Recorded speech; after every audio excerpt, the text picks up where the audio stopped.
संगवारी हो, राम राम, जय जोहार, जय छत्तीसगढ़। और नाम शेखर है। मैं नॉलेज हब संचालित करता हूँ रायगढ़ छत्तीसगढ़ में, आपके अपन प्रदेश छत्तीसगढ़ में। संगवारी हो, फरवरी माह के दूसर हफ्ता के छत्तीसगढ़ राज्य में घटित समाचार ला आप मन के सामने लेकर के हाजिर हुए हूँ। जैसे कि पहला वीडियो आप देख लिया होगा, उनमें 1 तारीख ले लेकर 7 तारीख के रही, 8 तारीख ले लेकर के 15 तारीख तक का घटित छत्तीसगढ़ में ओकर सार आप मन ले यहाँ मिल जाही। एकर ले बाहर एक भी क्वेश्चन नहीं जाए, एकर गारंटी मैं लेत हूँ। और अब हिंदी में आता हूँ और शुरू करत हूँ।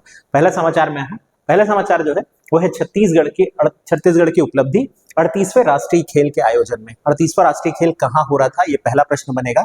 जगह है उत्तराखंड। छत्तीसगढ़ भी इसमें भाग लिया था और छत्तीसगढ़ को इस राष्ट्रीय खेल में 5 गोल्ड, 4 रजत और 11 कांस्य मिले, यानी कांस्य पदकों की संख्या ज्यादा।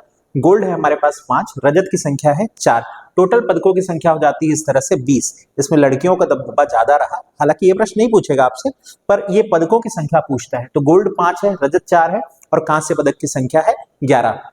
आयोजन जो है वो उत्तराखंड में हुआ। इसका समापन समारोह जो है हल्द्वानी करके जगह है, वहां हुआ। इसे भी ध्यान रखेंगे। 28 जनवरी से शुरू हुआ था ये, 13 तारीख को इसके सारे मैच खत्म हो गए थे, 14 फरवरी को हुआ समापन समारोह। तो अगर डेट पूछ रहा है तो आप ध्यान रखेंगे 28 जनवरी से 14 फरवरी लेना है।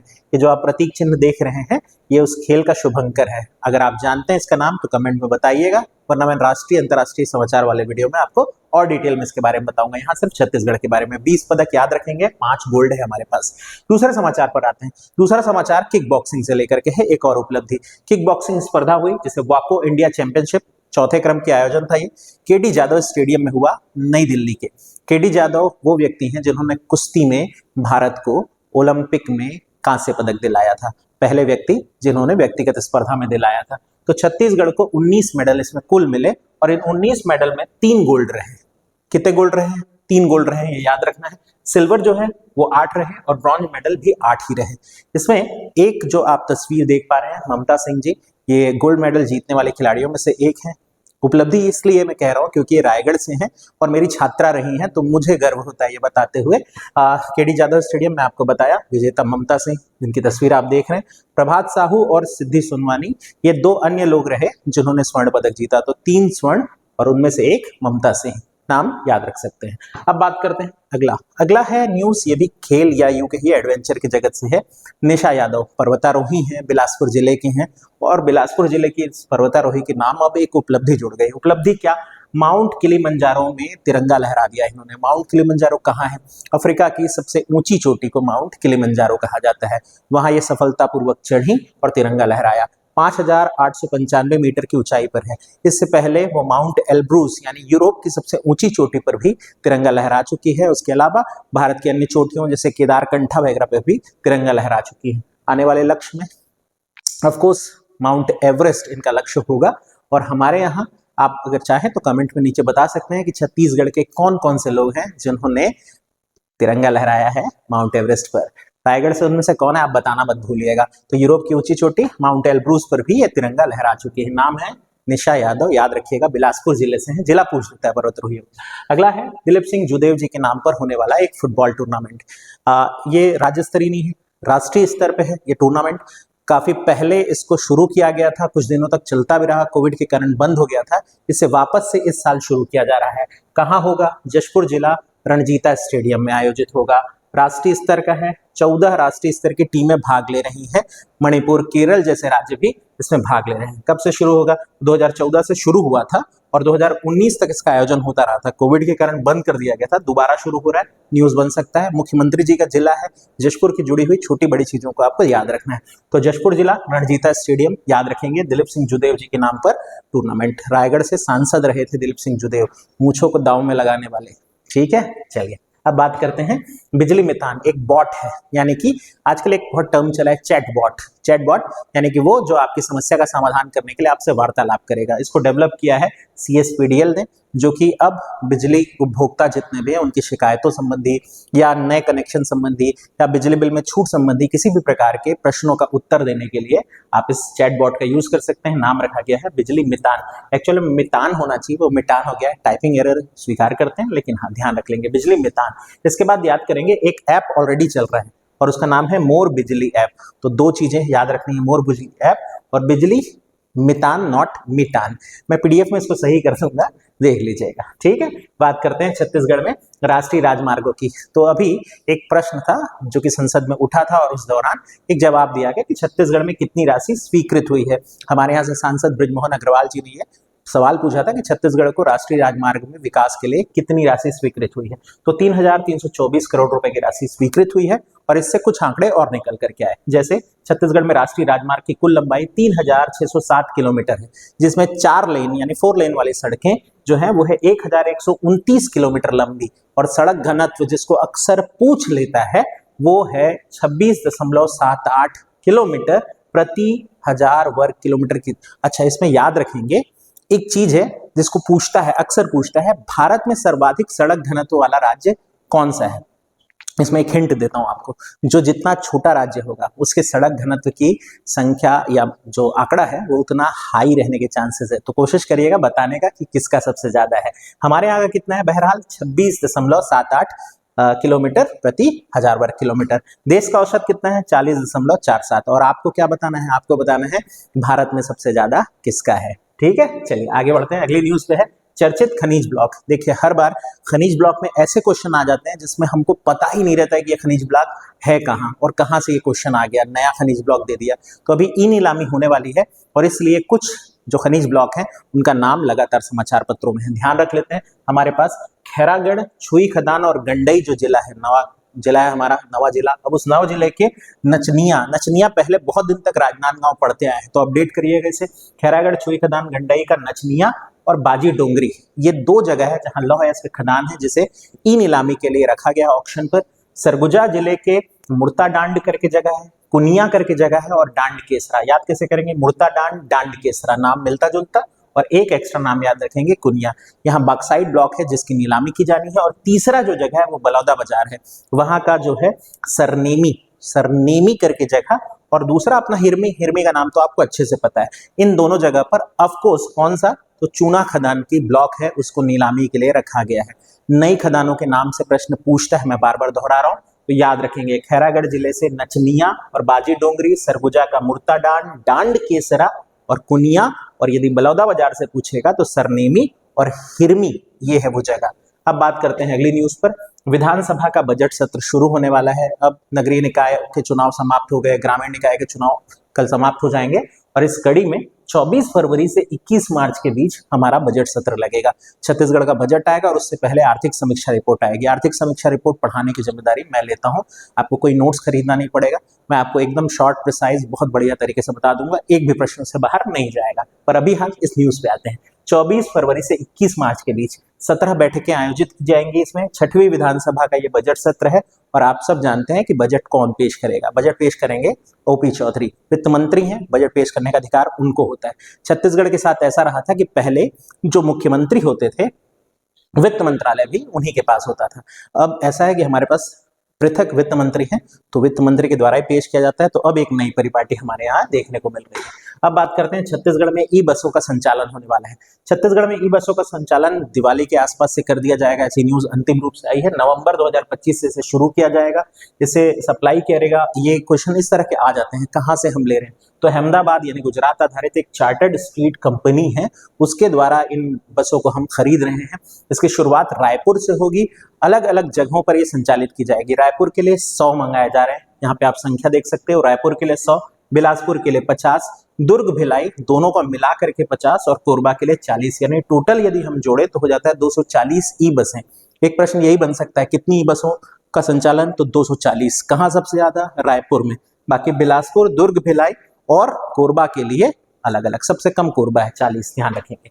अगले है मस्जिद का ऑडिट। जैसे कि उत्तर प्रदेश और असम ने एक नियम अपनाया कि जितने भी वक्फ बोर्ड के भीतर आने वाली मस्जिद है उनका अब वार्षिक ऑडिट, अंकेक्षण किया जाना आवश्यक होगा।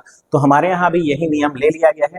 राज्य वक्फ बोर्ड संशोधन अधिनियम पारित किया गया और उसके तहत कहा गया है कि छत्तीसगढ़ के सभी 3200 मस्जिद, इससे एक आंकड़ा ये भी आता है कि कितनी मस्जिद है, 3200 मस्जिद है, उसका ऑडिट करना अनिवार्य कर दिया गया है। एक घोषणा की गई थी इसमें, वक्फ बोर्ड ये कहता है कि मस्जिदों की कुल आय का 30% वो शिक्षा पर, महिलाओं के ऊपर, या महिला उत्थान जो है उसके ऊपर खर्च करेगा और स्वास्थ्य सुविधाओं के ऊपर खर्च करेगा। तो अब वो हो रहा है या नहीं, ये जानकारी भी हमारे यहाँ वार्षिक तौर पर मांगी जाएगी, ध्यान रखेंगे इसका भी। अगला है बीजापुर में नक्सल मुठभेड़ हुई। ये बीजापुर में अब तक की हुई सबसे बड़ी नक्सल मुठभेड़ थी। 7 फरवरी 2025 को 31 नक्सली इसमें मारे गए, पर दुखद रूप से हमारे 2 जवान इसमें शहीद हुए। क्या नुकसान हुआ हमको, तो भाटापारा के नरेश ध्रुव थे, वो शहीद हो गए। और दूसरा एक नाम जिनको आपको जरूर याद रखना चाहिए, वासित रावटे, बालोद जिले के, वो इसमें शहीद हो गए। पर 31 नस्लियों नक्सलवादी जो है उनकी मृत्यु हुई।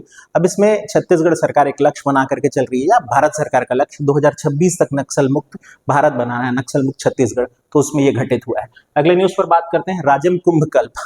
तो एक कुंभ महाकुंभ तो चल ही रहा है, हमारे यहाँ का भी राजिम कुंभ जो है वो शुरू होने वाला है, शुरू हो गया है यूं कहिए। रमन डेका जी जो हमारे राज्यपाल हैं, उन्होंने इसका उद्घाटन किया। 12 से लेकर 26 फरवरी तक ये आयोजित होगा। ये आप सब जानते हैं कि माघ पूर्णिमा से प्रारंभ होकर के महाशिवरात्रि तक मेले का आयोजन किया जाता है। राजिम जिसे पद्म क्षेत्र भी कहा जाता है, वहां राजीव लोचन जी का मंदिर है, और नदी के संगम पर, जहां पैरी नदी महानदी के साथ मिलती है सोंढूर के साथ होकर के, उस जगह पर कुलेश्वर महादेव मंदिर है, जिसका शिवलिंग स्वयं सीता माता के द्वारा बनाया गया था, ये कहानी मिलती है। इस बार मेले की थीम पंचकोशी यात्रा रखी गई है, यानी उसके आसपास मौजूद 5 महत्वपूर्ण शिवलिंग जो है जिनकी यात्रा की जाती है, उसको लेकर के पंचकोशी यात्रा की थीम पर इस मेले को इस बार डिजाइन किया गया है। ये क्वेश्चन बनने के बहुत चांस, ध्यान रखेंगे। मेला का स्थल क्या है, तो चौबे बंधा करके जगह है, उसे मेला स्थल के रूप में अलग से सेपरेट कर दिया गया है, ध्यान रखिएगा। संत समागम यानी संत कब नहाने आएंगे, 21 फरवरी को। तो अगर आप महाकुंभ नहीं जा पाए हैं तो राजिम कुंभ जा सकते हैं, अ प्लेस टू विजिट, ध्यान रखेंगे। राजिम कौन सा जिला है, गरियाबंद। एक और मेले की बात करते हैं, शिवरी नारायण मेला। शिवरी नारायण जिला जांजगीर चांपा, ये भी सेम है, माघ पूर्णिमा से प्रारंभ होकर के महाशिवरात्रि तक चलने वाला मेला है, 15 दिवसीय मेला है। राजिम में इससे ठीक पहले मकर संक्रांति का मेला भी लगता है, तो वहां 1 महीने तक मेले का माहौल रहता है। बहुत खूबसूरत जगह है शिवरी नारायण भी, और वहां आप जा सकते हैं माघ पूर्णिमा से महाशिवरात्रि का मेला, जांजगीर चांपा जिला।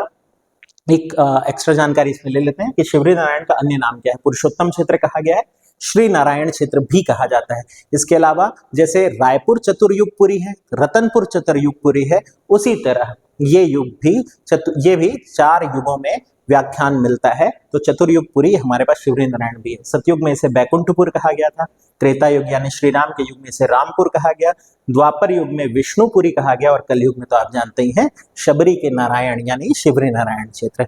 मतंग ऋषि का आश्रम है, शबरी माता का मंदिर है ये क्षेत्र, ध्यान रख सकते हैं। ये मंदिर है जिसकी तस्वीर आप देख पा रहे हैं। अब बात करते हैं अगली न्यूज पर।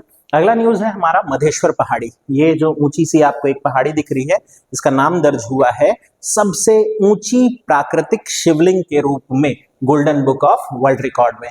जशपुर जिले में है, कुनकुरी ब्लॉक के भीतर आता है, ध्यान रखेंगे। मुख्यमंत्री हैं उस जिले से, हर छोटी बड़ी चीज जरूरी होगी, और ये तो पहले भी प्रश्न बन चुका है। इसके निकट और कौन सा पर्यटन केंद्र है, तो माइली या मयाली नेचर कैंप एक बांध क्षेत्र है जहां एडवेंचरस स्पोर्ट आदि भी आजकल कराए जा रहे हैं। फिर बात करते हैं कर्णेश्वर मेला कहाँ है, सिहावा कहाँ है, धमतरी। 2 चीजें याद रखेंगे। कर्णेश्वर मेला माघ पूर्णिमा पे लगता है, 12 से 16 फरवरी के लिए मेला लग रहा है। सिहावा धमतरी पे राजा कर्णराज जो कि सोमवंश के थे, उन्होंने इसका निर्माण करवाया था 11वीं शताब्दी में, और ये जो परिसर है वो आप इस तरह से देख पाएंगे। ठीक है, चलिए अगली न्यूज पर आते हैं। अगला न्यूज हमारे पास एक और मेले का है। ये मेला है भाटीगढ़ का मेला। कब लगेगा, माघ पूर्णिमा पर ये भी मेला लगता है। हमारे यहाँ माघ मेला, माँ है वो मेलों का माँ है। तो अभी पैरी नदी के उद्गम क्षेत्र पर यह मेला लगता है। ऊंचाई पर चढ़ना पड़ता है इस मेले पे जाने के लिए। मैनपुर ब्लॉक है गरियाबंद जिले का, वहां ये लगेगा। शिव मंदिर है जिसका नाम है सिद्धेश्वर महादेव मंदिर, जो आप यहाँ पर देख पा रहे हैं। बात करते हैं अगला, यह है काकोड़ा जात्रा। ये बड़ा एक इंटरेस्टिंग है, काकोड़ी जात्रा, ये बड़ा एक इंटरेस्टिंग है। बागडोंगरी, आपको इसके लिए कहाँ जाना पड़ेगा, नारायणपुर जाना पड़ेगा। 6 से 8 फरवरी का आयोजन है। काकोड़ी देवी के सम्मान पर यह लगता है। काकोड़ी देवी और उनके पति हाड़े हड़मा, ये 2 लोग के सम्मान में मेले का आयोजन होता है। कौन है अगर पूछेगा काकोड़ी करीन माता, तो आपको एक कहानी मिलेगी, कहानी मावली माता की। मावली माता की पुत्री थी, 7 पुत्रियां, उनमें से एक पुत्री राजेश्वरी देवी जो थी वही इस नाम से जानी जाती है। प्रेम का प्रतीक है ये जगह भी, और बूढ़ा महादेव की जानकारी भी यहाँ आपको मिलती है। चलिए आगे बात करते हैं। माई का मंडप एक नया पर्यटन केंद्र जो आपको याद रखना चाहिए। नया इसलिए प्रश्न के लिहाज से नया, अगर आप इस क्षेत्र के तो जानते ही होंगे और कुछ लोगों के लिए नया होगा। तो माई का मंडप अभी चर्चा में है। यहाँ को पर्यटन केंद्र के रूप में विकसित करने के लिए राज्य सरकार योजनाएं बना रही है। तो ये जो है जीपीएम जिले का है, यानी गौरेला पेंड्रा मरवाही जिले के भीतर पड़ता है। यहाँ नर्मदा और राजा सोन का विवाह होने वाला था, तो उसको लेकर के एक मंडप बनाया गया था। इसी का नाम है माई का मंडप। ध्यान रखेंगे यहाँ पर एक झरना भी पड़ता है। ये झरना शब्द गलत होगा, जलप्रपात कहना ज्यादा सही होगा, पर हाँ जलप्रपात यहाँ पड़ता है। और माई का मंडप जो है वो दुनिया का सबसे पुराना विवाह स्थल भी जाना जाता है। तो उस जगह के यदि आप हैं तो पर्यटन के लिए आप जा सकते हैं। अमरकंटक से एकदम लगा हुआ है, लेकिन हमारे यहाँ जिला जो है ये दर्जा दे रखा है अपने पर्यटन केंद्र के रूप में माई का मंडप। ध्यान रखेंगे। अब बात करते हैं अगली न्यूज पर। नगरीय निकाय चुनाव संपन्न हुए, अब ग्रामीण निकाय की बारी है। नगरीय निकाय चुनाव में 10 निकाय 10 नगर निगम के लिए चुनाव हुए, 14 कुल है, 10 के लिए चुनाव हुए और 10 के 10 जगह में बीजेपी जीत गई है। इसमें एक क्वेश्चन जो आपसे जरूर बन सकता है, या फिर 2-3 क्वेश्चन हम कहें कि कितनी महिला महापौर बनी है इन 10 में। तो 5 जो है वो महिला महापौर है। कोरबा से संजू देवी, अंबिकापुर से मंजुषा भगत जी, बिलासपुर से पूजा विधानी, दुर्ग से अलका बागमार और सबसे बड़ी जीत के साथ मीनल चौबे रायपुर। एक क्वेश्चन यही बनेगा कि नगर निगम चुनाव में सबसे बड़ी जीत का रिकॉर्ड किसने बनाया? मीनल चौबे, और उनकी जीत है 1,53,000 वोट। ये बहुत ज्यादा है। ध्यान रखेंगे। अगली न्यूज पर ढोकरा कला चर्चा में आई। क्यों आई? हमारे प्रधानमंत्री गए हुए थे अभी एक बहुत महत्वपूर्ण समिट पर। उस समिट पर फ्रांस के राष्ट्रपति जी से मुलाकात हुई और उनको भेंट किया गया वाद्य यंत्र बजाते हुए ढोकरा कला शिल्प का एक आर्ट। तो पीएम मोदी जी द्वारा फ्रांस के राष्ट्रपति को भेंट किया गया है। राष्ट्रपति का नाम आपको पता ही और नहीं पता तो याद करें यार, कोशिश करें। ये तो टास्क है और नीचे कमेंट पे आप बताएं। अच्छा लगेगा मुझे भी, आप सुन रहे हैं मुझे ऐसा लगेगा। हाँ, तो कहाँ की कला है? कोंडागांव अंचल की कला है। 12 चरणों में से तैयार किया जाता है ढोकरा कला, ऑल्सो नोन एज डोकरा कला, क्योंकि बहुत पुरातन या पुरानी है। कब का है इसका इतिहास? तो इसका इतिहास हम सिंधु घाटी सभ्यता से जोड़ते हैं, तब से लेकर के ये कला अब तक चली आ रही है। लॉस्ट वैक्स तकनीक भी कहा जाता है इसे, और मोम के सांचे बनाकर उसमें पिघली हुई धातु भर करके इसे बनाया जाता है। रायगढ़ अंचल में भी इसी तरह झारा शिल्प आर्ट तैयार किया जाता है। पीतल आमतौर पर प्रयोग की जाने वाली धातु होती है। इसके बाद है जंगल की आग से एक रिपोर्ट आई है। वन सर्वेक्षण विभाग देहरादून जो है इसको जारी किया, और इसमें एक दुखद खबर हमारे लिए ये रही, जो कि सैड नोट पे हम एंड करेंगे समाचार का, कि बीजापुर जिला जो खासतौर पे भोपालपट्टनम क्षेत्र है वो जंगल की आग से सबसे ज्यादा परेशान रहने वाले जगहों में तीसरे क्रम पर आता है। तो ये एक दुखद न्यूज के साथ हम इसको समाप्त करते हैं। ध्यान रखेंगे, वन अधिकार अधिनियम जो है 1972, उसके तहत यदि कोई जानबूझ करके इस तरह की कार्यवाही करते हुए पाया जाता है वन में आग लगाने के, तो उसे सजा हो सकती है। इस न्यूज के साथ यहाँ पर आपका अंत होता है समाचारों का। ध्यान से सुनने के लिए आपका बहुत बहुत धन्यवाद। मैं चाहता हूं कि आप इसे सुने और नोट्स बनाएं, और जब मैं टेस्ट लूंगा, जो कि मैं अभी लेने वाला हूं, कल या परसों आपको उसकी लिंक मिल जाएगी, तो आप वो टेस्ट भी दें और देखें कि आप कितने ध्यान से सुनकर कितना बेहतर स्कोर कर पाते हैं। ध्यान से सुनने के लिए फिर एक बार आप सबका बहुत बहुत धन्यवाद।